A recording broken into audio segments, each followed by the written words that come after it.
Good afternoon, everyone. My name is Liz Markman from the Employee Wellness Team. Welcome to your September Wednesday Wellness webinar. We're going to be recording this for our YouTube channel. And this month's topic is digital detox, creating healthier boundaries with technology.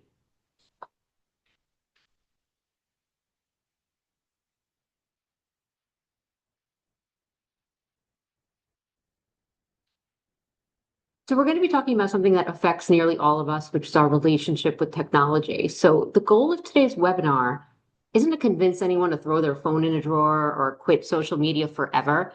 Technology is a wonderful tool. The problem is that we've become so integrated into our lives that many of us don't even realize how often we're using it or how it's affecting our stress levels, sleep, productivity, or our relationships. By the end of today's session, I hope you will walk away with a few simple strategies to create healthier boundaries with technology without feeling like you're giving anything up. So you'll see our agenda on the screen. We're going to talk about a few things today, analyzing, assessing how connected you are and whether a digital detox would be right for you, the effects of constant connectivity, and some simple strategies to stay a little less addicted to your technology. So let's start with a quick reality check. Let's think about these questions. Do you check your phone within 10 minutes of waking up? Do you tend to scroll while watching television, even if you're scrolling mindlessly while watching television at the same time? Have you ever picked up your phone to check the weather or something minor and ended up on social media 20 minutes later? Or have you ever picked up your phone to check on something and it's 20 minutes later and you haven't even checked on that original item yet or even forgot what you were looking for in the first place? Do you feel guilty when you don't immediately respond to a text or an email? All right, so if you answered yes to any of these, one or more, you're definitely not alone. The average person picks up their phone dozens of times a day. Our brains have become accustomed to constant notifications, endless scrolling, and essentially just always being available. So a digital detox doesn't necessarily mean going offline for a week. Sometimes it simply means just becoming more intentional about your habits. So let's talk about some signs that technology might be taking more from you than it's actually giving. Do you feel mentally exhausted after scrolling on social media? Do you find difficulty concentrating on one task? Do you find yourself sleeping poorly or staying up later than intended or waking up in the middle of the night and picking up your phone just because it's there? Do you find yourself feeling anxious or concerned if you don't have your phone within arm's reach or if you don't know where it is for just a moment? Do you see yourself constantly multitasking between screens, sometimes even going back and forth before you have finished the task on the original screen? Do you find yourself spending less quality time, either with family, friends, and relationships, or even with the hobbies you used to enjoy? All right, now, if you're finding that you fall into these categories, it's really not the technology that's the problem. It's basically when the technology starts controlling our attention. So let's talk about the effects of constant creativity. Constant connectivity. When we're constantly connected, our brains rarely get any downtime. Our minds need moments of boredom, all right? When your mind is quiet, that's often when the creativity, the problem solving, the emotional processing, and the cognitive development begin happening. All right, so too much screen time can contribute to a lot of things. It can increase your stress and mental fatigue. It can increase your sleeping problems, especially blue light. When you look at screens in the middle of the night, the blue light effect will often disrupt your sleep. Reduced productivity, not being able to get things done as efficiently or as quickly as you once could. Less physical activity because you find yourself a little bit more sedentary. And lastly, feelings of comparison or even burnout.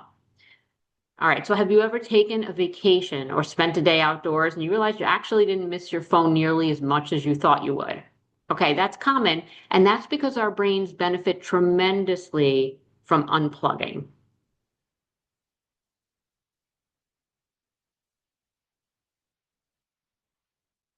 So a social media digital detox, or just a digital detox in general, has a lot of benefits in terms of both physical and mental health.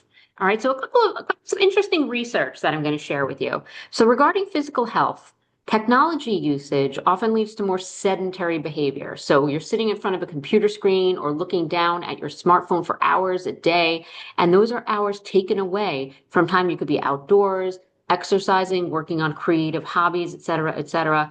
According to a study of 1,000 undergraduate students, who use their smartphones at least 5 hours a day. Okay, they had a 43% increase of obesity. Okay, so these students were twice as likely to drink sugary drinks, eat more fast food, eat more candy and sweets and snacks. This is because of a lot of mindless eating as you're sitting and scrolling. So implementing a digital detox would allow more time for healthier activities like exercise, yoga, meditation. It would also eliminate that bored eating sensation that you sometimes feel when you're scrolling.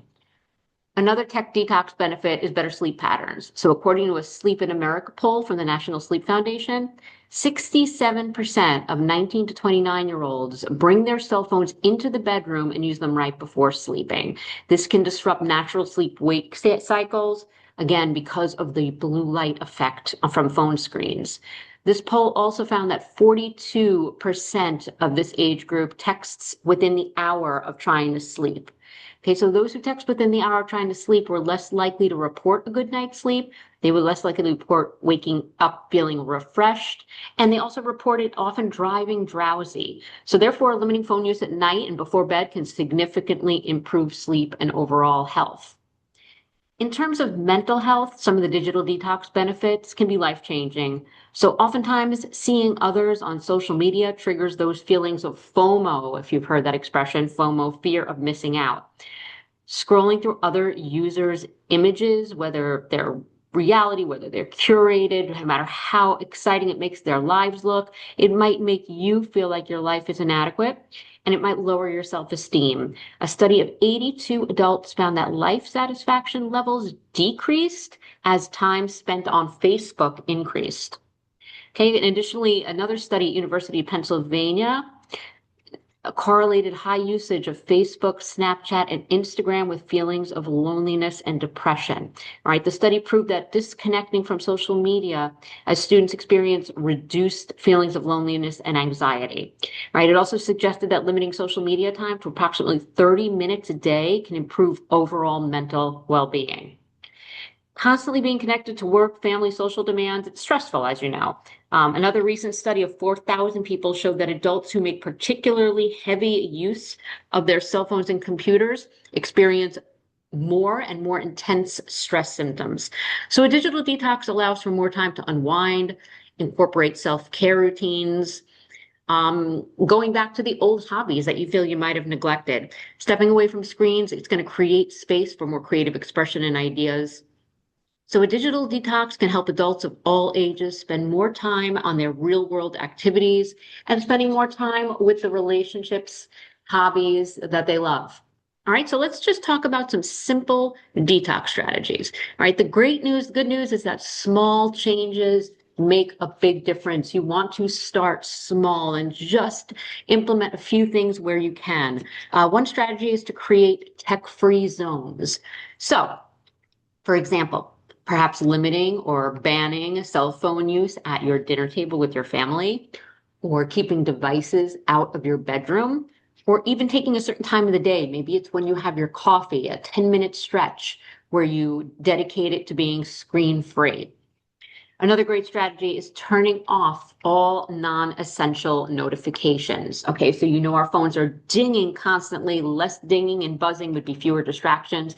And simply ask yourself as you're getting each notification in the next few days, do I really need to get this notification? Is this urgent? I put up here as an example. Does my shopping app really need to notify me at 8 a.m.? So a great little experiment would be as you get those notifications this week, take a second, assess them. How important are they? Do you actually need to be notified? And turn off those notifications, all right? Limiting it to anything that is just crucial. So the 20-minute rule, start small. All right, so spend maybe the first 20 minutes after waking up without your phone, okay? Or the last 20 minutes before bed, or even scheduling a specific, time during the day. This would kind of loop into the next one of scheduling phone-free breaks. Take a walk without your phone, eat lunch without scrolling, sit outside for, 5, 10 minutes, call a friend, take that lunch break or walk with your friend. But see if you can, even if you can't do 20 minutes right away, start with 5 to 10 and increase it until you're getting at least 1 to 2 20-minute segments a day where you are dedicated to being off of your technology. You can actually use technology to help you disconnect. So know what the features are on your smartphone. You can set app timers. You can utilize features like do not disturb or focus modes. You can schedule downtime to block app access, or you can even block it automatically before bed. There are a number of new apps coming out that actually use the same psychology as social media, but to help you detox. They kind of use measurements and gamifying it. So those are always strategies you can use as well. The 3-2-1 digital challenge, the digital detox challenge. Okay, I'm going to leave you with this simple challenge for your week.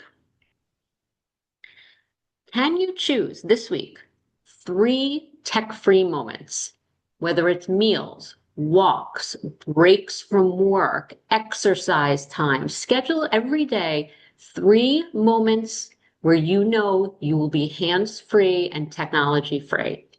All right, schedule at least 2 times that you intentionally put your phone away for at least 20 minutes, like we just discussed. And then try to eliminate screens 1 hour before bed. Again, because of the mental overwhelming nature of having your brain in constant motion before bed, as well as the blue light, that 1 hour of screen-free time before bed will gradually improve your sleep, and you'll notice an improvement in your sleep in no time. All right, so let's go for that 3-2-1 digital detox challenge. 3 tech-free moments, 2 sessions of 20 minutes that you intentionally put your phone away, and 1 hour screen free before bed. So your goal on all of this is just awareness of your own habits, okay? And it's progress. Can you decrease the screen time? You don't need to eliminate it, but can you decrease it? And then after doing that for 2 weeks, take a moment to see how you feel and build from there. All right. So awareness and progress is always the goal, not perfection. All right, so here's a little detox checklist. If you want to start somewhere, whether you could pick one or a few of these, starting small, being realistic with your limits, prioritizing your notifications, deleting useless apps or apps you no longer use, leaving your phone out of reach. So you don't need to have it, within your hand all day. Hold yourself accountable and plan some tech-free activities. All right, technology is designed to capture our attention. So protecting that attention is one of the healthiest things we can do for our mental and physical well-being. So a digital detox isn't necessarily about having less technology. It's about having more control over how the technology fits in your life. Remember, you control your technology. It does not control you. So again, this week, I encourage you to maybe pick just one boundary you'd like to create, either from this list or something of your own. Maybe it's even charging your phone outside of your bedroom, anything. Small habits often lead to meaningful changes as long as you hold yourself accountable and stay committed. All right, thank you so much for joining me today. Remember, you do not have to unplug from the world. You simply need to reconnect with the moments in your life that matter the most. And there's so many small steps that you can do to progress that, and your mental and physical well-being will benefit. Okay, so again, I am Liz Markman. I am part of our employee wellness program here at the City of New Haven. All right, just a reminder here up on the screen of the many services and resources that we provide free to all city employees. Please take advantage of them and give us a call with any questions you have, whether it's regarding the Employee Assistance Program, personal health coaching. We have 3 certified health coaches on staff here at the city to assist you. any of our other services, we would be happy to help you get started on any of those. Okay, on behalf of my colleague Sarah Gutman and Jasenia Torres Rivera, thank you so much for hanging out with me today. And I hope you took something away from this. And I would love to hear what digital detox strategy you use. So feel free to contact me. All right. Thank you very much. Have a wonderful rest of your day. And we'll see you next month for our ergonomics webinar. You're not going to want to miss that one.